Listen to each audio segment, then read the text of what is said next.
반가워요 여러분.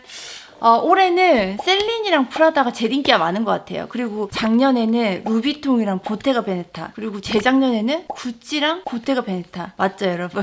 명품도 매년 가장 핫한 브랜드들이 있어요. 가장 인기 있는 브랜드들. 그거 어떻게 알 수 있는지 아세요? 여러분, 주말 오전에 백화점을 갔는데 내가 바로 들어갈 수 있는 매장은 그렇게 인기 있는 곳은 아니겠죠. 근데 한 11시 기준으로 이미 그날 들어갈 수 있는 순번이 끝났다든지 최소 100명 정도 대기를 타고 있다, 이런 것들은 핫한 곳이에요. 근데 그렇게 따지면 명품이 너무 유행을 타는 것 같다, 그쵸? 물론 부동으로 움직이지 않는 곳도 있지만 에르메스와 샤넬, 그 두 브랜드 제외하고 나머지 명품 브랜드들은 사실 이런 게 있긴 있어요. 그래서 여러분, 스타일에 너무 관심이 많다 하는 분들은 명품보다도 오히려 하이엔드 브랜드들에 더 관심을 쏟는 경우가 많거든요. 하이엔드? 하이엔드가 뭐냐고요? 오늘은 그거 얘기 좀 해보려고요. 알고 보면 재밌는 패션 이야기. 패션계에서 하이엔드라는 용어는 두 가지로 쓰이거든요. 하나는 가격도 최고 높고 퀄리티 최고 좋고 뭔가 넘사벽 브랜드들 있잖아요. 럭셔리 끝, 그걸 하이엔드라고도 하고, 그런데 통상적으로 패션계에서 쓰는 하이엔드라는 말은 럭셔리 브랜드이면서 디자이너의 감성이 살아있는 브랜드들 있잖아요. 그런 곳을 하이엔드라고 하는 경우가 많아요. 그래서 오늘은 통상적으로 쓰는 후자 쪽에 대한 데 포커스를 맞추고 한번 얘기를 풀어보도록 할게요. 여러분, 그 하이엔드 브랜드들 생각보다 굉장히 많거든요. 여러분들 잘 아시는 메종 마르지엘라, 르메르, 아크네 스튜디오, 톰 브라운, 질샌더, 마르니, 오프화이트, 베트멍도 있고 등등등등 굉장히 많아요. 근데 제가 이번 영상을 준비하면서 이 하이엔드 브랜드들을 좀 정리를 해봤더니 이게 시대별로 1세대, 2세대, 3세대로 나눌 수가 있을 것 같고, 그리고 그 시대별의 특징들이 보이더라고요. 1세대는 주로 8, 90년대에 진출한 브랜드들이 많고, 꼼데 가르송이나 질샌드처럼 60년대에 시작한 브랜드들도 있어요. 근데 그 8, 90년대에 완전 전성기를 치는 거죠. 먼저 해체주의 무드랑 그 아방가르드한 패션을 선도했던 꼼데 가르송, 그 꼼데 가르송의 영향을 적극적으로 받은 메종 마르지엘라, 그리고 꼼데 가르송의 영향을 받았지만 많이 순화가 되어 있던 드리스 반노트, 이렇게 해체주의 삼총사들이 보이고, 그리고 이제 바오바오백으로 유명한 이세이 미야케 있잖아요. 그 브랜드도 1980년대에 탄생했어요. 그때부터 그 플리츠 플리즈 시리즈 있잖아요. 그 주름으로 완전 구조를 만드는 그런 디자인들을 많이 선보이게 되고, 그리고 마르니 장난 아니었죠. 완전 구조적인 그 실루엣, 마르니만의 컬러감이라든지 패턴, 이런 것들도 신선했는데, 그쵸? 지금은 익숙하지만. 그리고 그 미니멀리즘의 극치 질샌더 1968년도에 시작한 브랜드인데 지금까지도 그 느낌 그대로죠. 그래서 여러분, 이 하이엔드 브랜드는 디자이너의 독립 브랜드 이미지를 그대로 가져간다는 거예요. 사실 이 메종 마르지엘라, 여러분, 요즘에는 굉장히 대중적인 브랜드가 됐지만 그래도 그 브랜드만의 아이덴티티를 살리는 해체주의가 느껴지는 실루엣의 디자인을 여전히 선보이잖아요. 그런 거 보면 하이엔드 브랜드들은 그 브랜드의 아이덴티티가 거의 바뀌지 않는 곳이 많아요. 그리고 여러분, 지금 프라다에서 그 몫을 톡톡히 하고 있는 라프 시몬스의 그 자체 브랜드가 1995년도에 시작을 했고,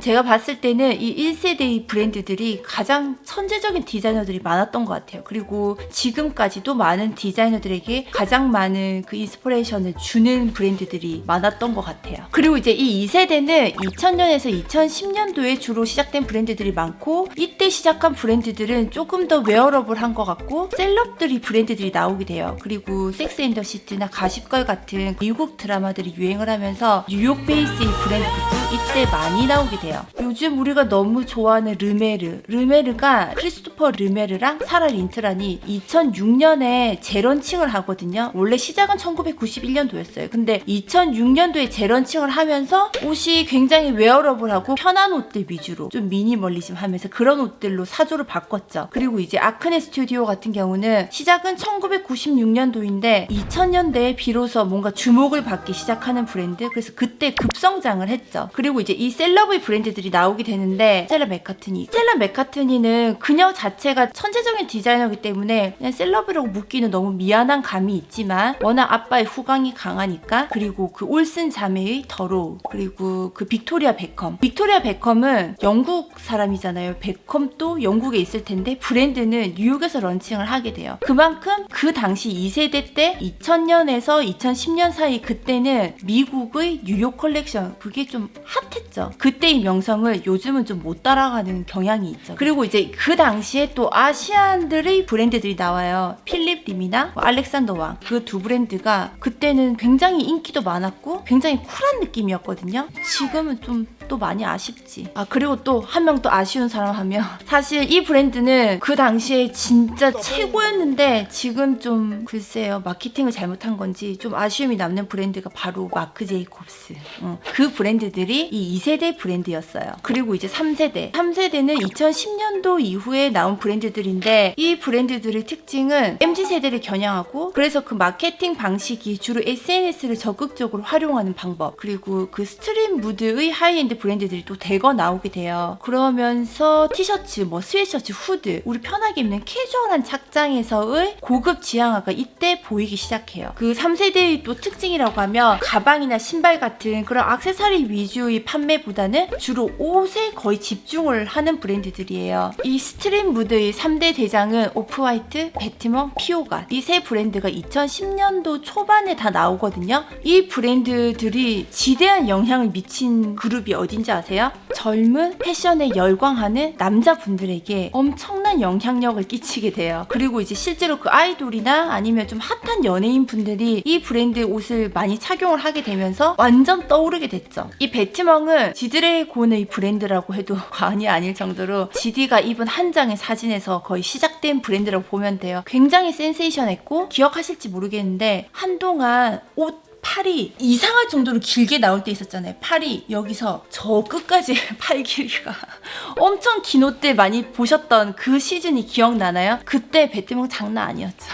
근데 그 배트멍이 댐나가 발렌시아가로 영입이 되고, 패션하고는 상관이 없었던 이 버지라블로의 오프화이트라는 브랜드가 성공을 하면서 이 버지라블로는 루비통 남성복 쪽의 디렉터로 가게 되죠. 그 정도로 이 하이엔드 브랜드들이 힘이 막강한 거죠. 명품 브랜드에서 우리도 저렇게 변하고 싶다, 우리도 저 바람을 맞아야 한다는 느낌? 그런 느낌으로 이제 그런 명품 브랜드로 영입이 많이 되곤 했어요. 그리고 이때 또 급부상하는 여성복 브랜드 중에 가니, 토템, 자크미스, 레지나표 이런 브랜드들은 뉴 미니멀이나 뉴 페미닌한 느낌의 룩들을 많이 보여주게 되고, 지금까지도 굉장히 쭉 인기가 있는 브랜드들. 그리고 이제 마린세르나 써네이 같은 브랜드들은 컬렉션보다는 SNS에서 적극적으로 소통하고 가깝게 느껴지게 만드는 마케팅 활용법을 많이 활용하고 있죠. 그럼 나도 이 하이엔드 브랜드? 나도 좀 관심이 가는데? 그럴 줄 알고 제가 특징을 좀 정리를 해봤죠.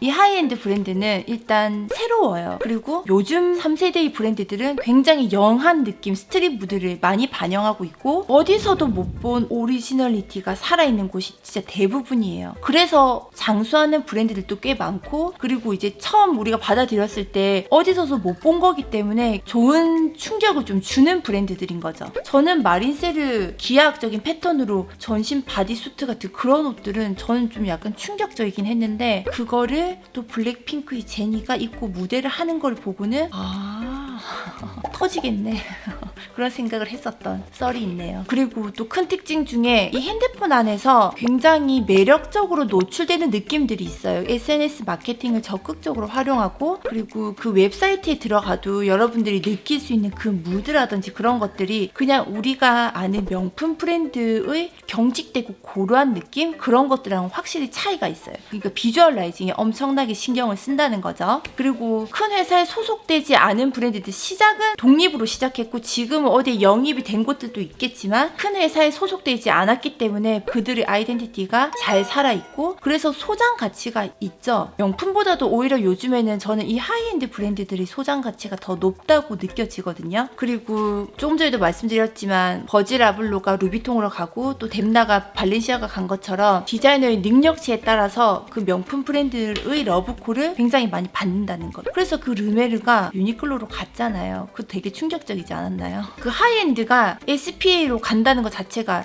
충격이었는데 저는 멋있다고 봤어요. 크리스토퍼 르메르가 에르메스에도 있다가 근데 지금은 또 유니클로에 가 있잖아요. 에르메스는 여기에 있잖아요. 근데 SPA 브랜드로 갈 수 있는 뭔가 좀 유연한 사고, 그런 것들이 좀 가능한 곳들인 것 같아요. 이 하이엔드 브랜드들이. 그리고 또 이런 거 있어. 시즌 컬렉션을 매년 하지만 거기에 너무 연연하는 모습보다는 그 온라인상에서 어떻게 보여지는지 그런 것들이 조금 더 중요해요. 중점을 두는 것 같아요. 그래서 요즘 MZ세대들한테 더 많은 어필이 되는 것 같고, 사실 우리가 이렇게 홈페이지 들어가 보면 옷도 보이지만 레이아웃도 보이고 전체적인 무드, 나오는 사운드 이런 거 굉장히 영향을 많이 받잖아요. 그러면서 여기 좀 느낌이 있네 이런 느낌을 받잖아요. 근데 그런 좋은 느낌을 주는 곳들이 주로 이 하이엔드 브랜드들이 많아요. 그러면 이런 하이엔드 브랜드들 해외 것밖에 없나요? 노노노노. 그냥 K 하이엔드라고 이름을 붙여봤는데, 국내에 베이스를 둔 디자이너 브랜드들 중에서 해외에서 좀 각광받고 주목받는 브랜드들도 많이 있거든요. 우영미, 준지, 앤더슨벨, 웰던, 렉토, 로클래식, 잉크, 푸시워트, 여러분들도 많이 들어보셨죠? 우리가 한국에서는 쉽게 살 수 있는 거지만 해외에서는 조금 더 비싸게 유통되고 해외에서도 인기가 많은 브랜드들. 너무 자랑스럽지. 우리가 이런 국내 하이엔드 브랜드들에도 좀 관심을 가져봐도 좋을 것 같아요. 힘을 실어주자고요.